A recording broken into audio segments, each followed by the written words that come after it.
The All England Club is known for its traditions: white clothing, strawberries and cream, the royal box, and a certain understated elegance that has defined the tournament for over a century. But on the morning of June 24, 2026, Wimbledon witnessed something it had never seen before, something that left fans speechless and security scrambling. Alex Eala, the 21-year-old Filipina sensation, did not just arrive at the All England Club, she made an entrance. A fleet of luxury vehicles, a security detail that rivaled a head of state, a protocol that treated her not as the 29th seed, but as a global icon. The scene was captured by dozens of cameras and shared millions of times across social media. Fans were stunned, commentators were baffled, even the Wimbledon officials, accustomed to seeing the world's biggest stars walk through their gates, were taken aback. What happened when Alex Eala stepped into Wimbledon? It was a moment that proved she is no longer just a tennis player, she is a phenomenon. For more coverage in tennis, subscribe and hit the notification bell. Wimbledon is no stranger to celebrities. Royalty, movie stars, and music legends have graced its hallowed grounds for decades, but when Alex Eala's convoy pulled up to the main gates, the security team had to do a double-take. This was not the typical arrival of a 21-year-old tennis player ranked number 30 in the world. This was an entrance fit for a queen. The convoy was led by a sleek, black Mercedes-Benz S-Class, a vehicle that represents the pinnacle of German luxury and engineering. It was a gift or a perk from Mercedes-Benz, which has deep ties to German tennis events and sponsorships. But it was not the only vehicle. Behind it, two black SUVs carried her entourage: her coach, her physio, her agent, and a security team that had been hired to manage the overwhelming crowds that had followed her all season. As the convoy pulled up to the players' entrance, the scene was chaotic. Hundreds of fans had gathered outside the gates, many of them waving Philippine flags and holding signs that read "Eala for the win" and "Quezon City's finest." They were not just there to catch a glimpse of any player, they were there for her. The security personnel, who were used to managing the arrivals of the sport's biggest names, were overwhelmed. They had to form a human chain just to clear a path for Eala to walk from her car to the entrance.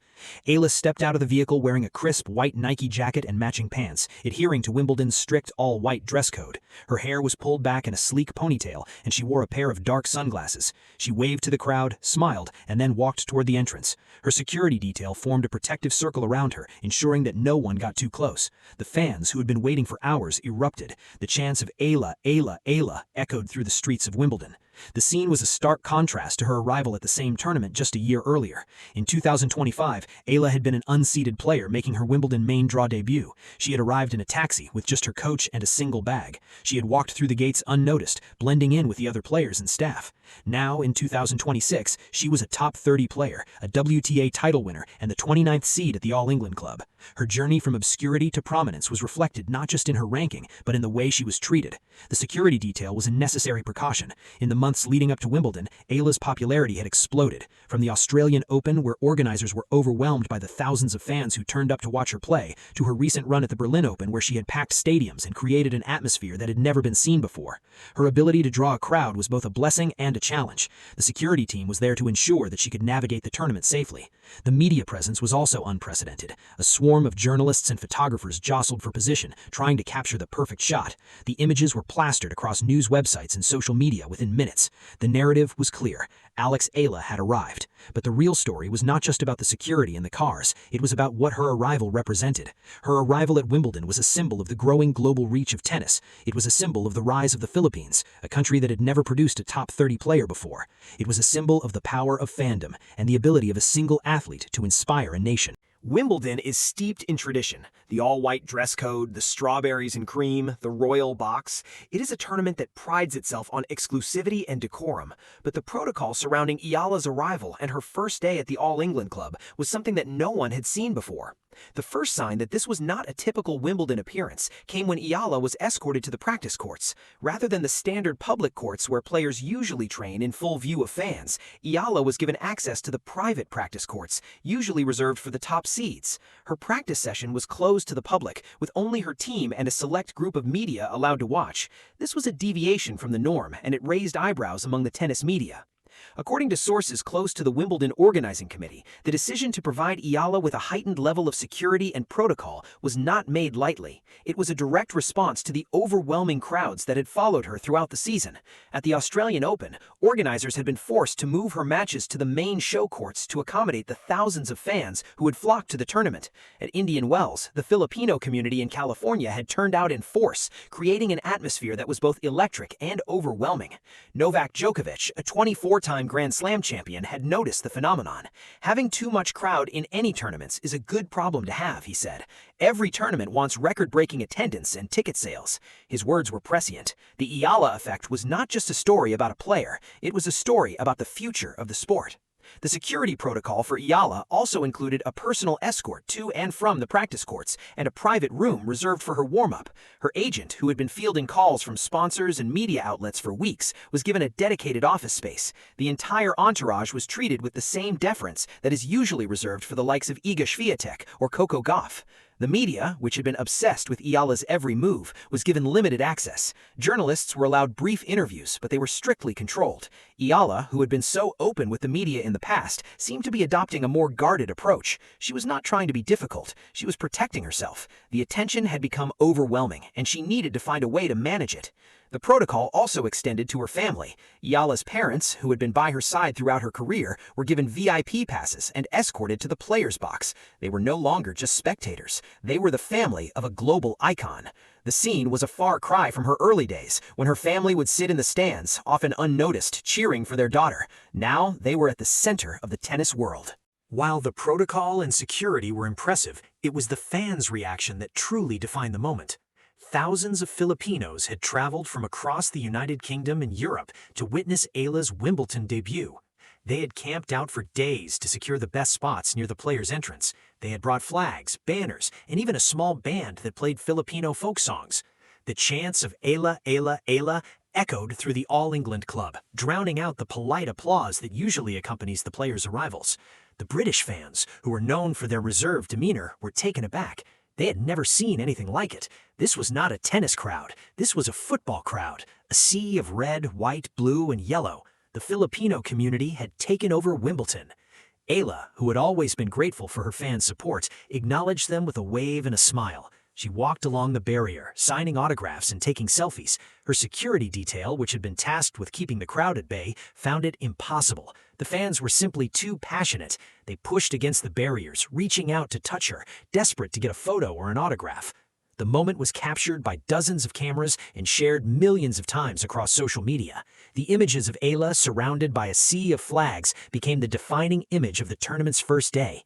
It was a powerful symbol of the connection she had forged with her fans. It was a reminder that she was not just a player, she was a movement. The fans' reaction was not just about Eala, it was about the Philippines itself. It was about a nation of 115 million people who had found a new hero. It was about a country that had been through so much and had found a reason to celebrate. As Eala's presence grew, so did the visibility of the Filipino community. They were no longer invisible. They were the talk of the tournament.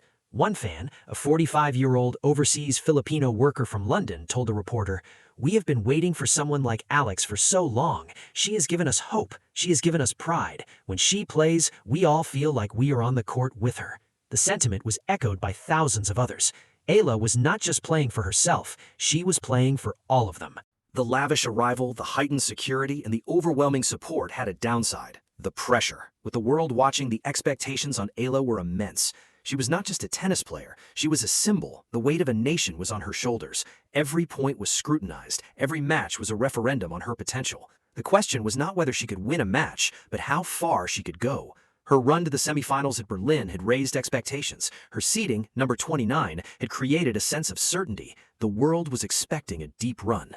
The pressure, however, was not just external. Eala is a fierce competitor. She demands the best from herself. She had spoken about her desire to make the Philippines proud and to use her platform to inspire a new generation. Her family, who had sacrificed so much for her career, was also a source of motivation.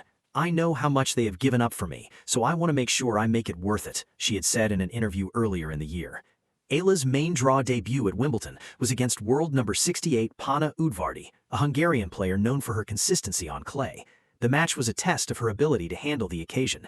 The early signs were positive. She played with confidence, aggression, and a maturity that belied age. She had secured a seeding, which gave her a potentially easier path, but the pressure was still immense. The pressure was also reflected in the media coverage. Every major tennis outlet had written about Eala's chances. The Guardian had run a feature on her, calling her the player who could change the sport.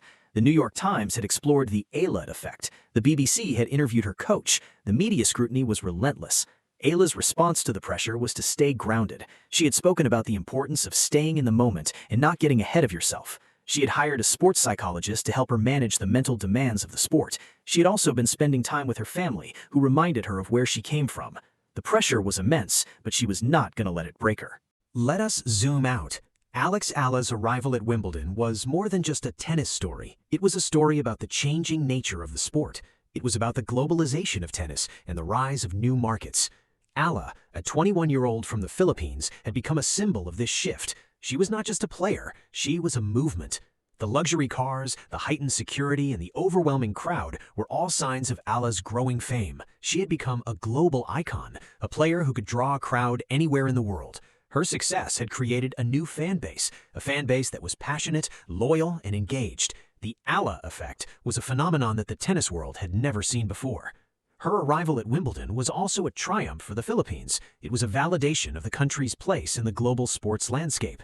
The Philippines, a country that had never produced a tennis star, now had a player who was seated at the All-England Club. Eala had broken down barriers and created new possibilities for young Filipinos. She had shown the world that greatness can come from anywhere. The protocol and security were a reflection of Eala's growing stature. She was being treated with the same deference as the sport's biggest stars. It was a sign that she had arrived. The tennis world was watching, and the future was bright. As Eala said in an interview after her arrival, "I've only dreamed of making tennis grow in the Philippines, and now I'm bringing a whole new audience to tennis all around the world."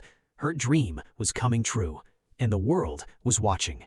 For more coverage in tennis, subscribe and hit the notification bell.